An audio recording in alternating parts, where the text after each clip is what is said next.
Good morning, Dan and Amy. A lot going on at the state level with school funding pending. We'll get to it as soon as Toy Hutchison, state senator, Democrat from Olympia Fields from the south suburbs. She gets her award. She's coronated. She's being coronated in Boston right now, incoming chairman of the National Council of State Legislatures. So she and some of her colleagues are out there having fun on your dime. They'll get to the school funding when they get to it on their timeline. You plebes, back off. They'll do it on their timeline when they want to do it. It has nothing to do with your concerns. Okay? Hope they're staying at a 5-star hotel. I hope so too, because they've deserved. There are royals. Yes, exactly. There are our ambassadors. It's ridiculous. So that's pending. Senate Bill 31 is another bill that's bubbled to the surface. This is the sanctuary state legislation that's sitting on the governor's desk. And there's assertions being made that he previously committed to sign that bill. And, of course, that would create a bit of a firestorm if he signs a sanctuary state bill because people are wildly opposed to it. The general electorate is wildly opposed to it, like supermajority opposed to it. And the intensity is strong for all kinds of obvious reasons. And it would also be bad optics alongside Tiny Dancer moving to sue the Department of Justice for trying to make him abide federal law. Yes, you heard that right. Yeah, it's happening today. They're going to file the lawsuit. Right. The lawsuit is, you can't make me enforce federal law. Federal law does not apply to me. That's the lawsuit against the Department of Justice. No, but it's not a topsy-turvy world and state in which we live. And then there's this issue that bubbled to the surface over the weekend. Jeanne Ives, state rep, Republican from Wheaton. We've had her on the show many times. Friend of the show. Yeah. She got in trouble from some hack named Kim Jansen in the Tribune, who identifies as a reporter, but he isn't one. He's just another leftist advocate, for posting on Facebook an op-ed that somebody else wrote about transgender propaganda in school systems, particularly a book called Angels in America. This, interestingly, against a story about Pope Francis, a transcript of his meeting in Poland, where he lamented that children are being taught at school that gender can be a choice, adding that his predecessor, Pope Benedict, labeled current times the epoch of sin against God the Creator. And he talks about the colonization of culture. I'll say it clearly with its first and last name is gender, one such colonization of the culture, ideological colonization of the culture. So I always want, because I know Pope Francis is the left's favorite social justice Catholic, right? Right.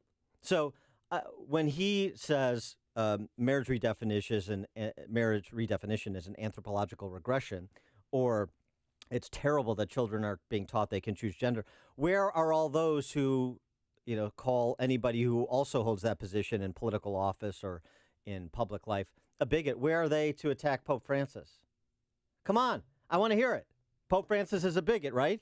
312-642-5600, turnkey.pro answer line. I want to hear it. I want the D.C. press corps and the Chicago press corps to hold Pope Francis up to the same standard. You don't have the guts to call him a bigot. He's too popular. And he's too useful to you on the other items on your ideological agenda, your colonizing agenda, to borrow Pope Francis' words, isn't he? That's the real story, isn't it? They're the bullies and thus the cowards, and they exemplify both. But it's just the juxtaposition is fun. By the way, this Angels in America book, which Jeanne Ives has mentioned, she spoke against because it had made its way into the Wheaton School District.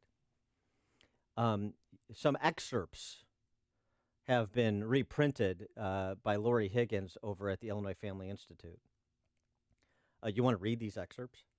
I can't read them on the air. They're that bad? This is a script for. I mean, some of the exchanges are much worse than anything in 50 Shades of Grey. In terms of graphic quality, and also the use of. I mean, and I'm not saying ban books because they have racial epithets in them. I don't want to go banning Huck Finn or anything like that. I don't ban books at all. But there's a difference between banning books and including them in the curriculum. You don't have to ban something, but you also don't have to include it in the curriculum. Angels in America, I mean, there's the use of the N-word in this book, as well as graphic, and I mean graphic, sexual content. So maybe this was being read by what age group? I mean, this is I think this is at the high school level, but my gosh, I'm reading them right now. You know how this works. It doesn't stay at the high school level. It moves down to the grade school level. That's how it works, because this is, as Pope Francis said, cultural colonization. So they start there, they normalize in high school, then they move down to get to kids in grade school. That's what happens over and over again. So maybe parents and families would be concerned about this being part of the curriculum at their kids' schools. I don't know. But anyway, Jeanne got taken to the woodshed for posting this op-ed that included these graphic passages I referenced by the Chicago Tribune, and we wanted to give her a chance to respond, as well as to address some of the underlying substantive legislative issues like school funding and sanctuary state legislation pending in Springfield. So we're pleased to be joined by State Representative Jeanne Ives. Jeanne, thanks for being with us. Well, thank you for having me, Dan. This is an important topic. So what about this? The headline of the Tribune story: lawmaker compares teachers who support transgender rights to "quote unquote" dirty old men. Your reaction, response? Well, first of all, the headline is absolutely false. First, I never said those words. I never wrote those words, and I never made that comparison. I simply reposted a story by Lori Higgins that dealt with the transgender issue that's occurring in schools around the state. And people in Wheaton are so, I think, uninformed about what's happening in their schools. In fact, months ago, I went to the school board and said, look, what's your transgendered bathroom policy? Because it's not written. And I knew that for at least 2 years, they have been allowing girls in the boys' locker room to change, but not telling anybody about it. So this is not new news that I made a statement on transgender bathroom policy in Wheaton. So when Lori wrote this article, which, by the way, Angels in America was a play that was actually presented in the Deerfield high schools, I do not know that it's been in the Wheaton schools at all, which is really interesting because Mr. Jansen's article doesn't go into any detail at all about the underlying substance of the article that I simply reposted. So he doesn't address anything, and then he lies in the headline about words that aren't my words, that were Lori Higgins' words, and then doesn't call her to figure out the context from which those words were used in her article. So it's a complete hatchet job to try and attack me. Then he digs up 5-year-old quotes without telling everybody that actually, you know what, my quotes resulted in a felony conviction for a guy who threatened my life. So he leaves no context at all in the attacks that I've been under on this issue and gives no context about the underlying article that I simply reposted. One more thing. Mm-hmm. This is not newsworthy. My reposting of a post is not newsworthy. Where were they when I had 10 million views on my floor speech dealing with the tax increase? That's probably more newsworthy for a page 3 article than this as a repost of a post. Well, what was the threat that was leveled against you? This was a long time ago when I spoke out about gay marriage, and I had a gentleman, and it took 3 years to prosecute him, and he was given a felony conviction for threatening myself and my family. And on this matter, Angels in America, right, as you say, Tony Kushner play, and this is making its way into high schools, though, in some form or fashion. Maybe not Wheaton yet, so I misspoke there, but other schools, right? Yes, yes, Deerfield High School presented it to their children in high school. Mm-hmm. Mm-hmm. And so with respect to the transgender issue, another piece of legislation that's pending is transgender birth certificates. That's gone to the governor's desk. He's expected to sign it, as far as I understand it. What I've heard, I don't know for certain, but that's just kind of the rumor mill. And you had a few Republicans vote for it, but most did not. None in the Senate did. A few in the House did. What about transgender birth certificates? Why is that a bad idea?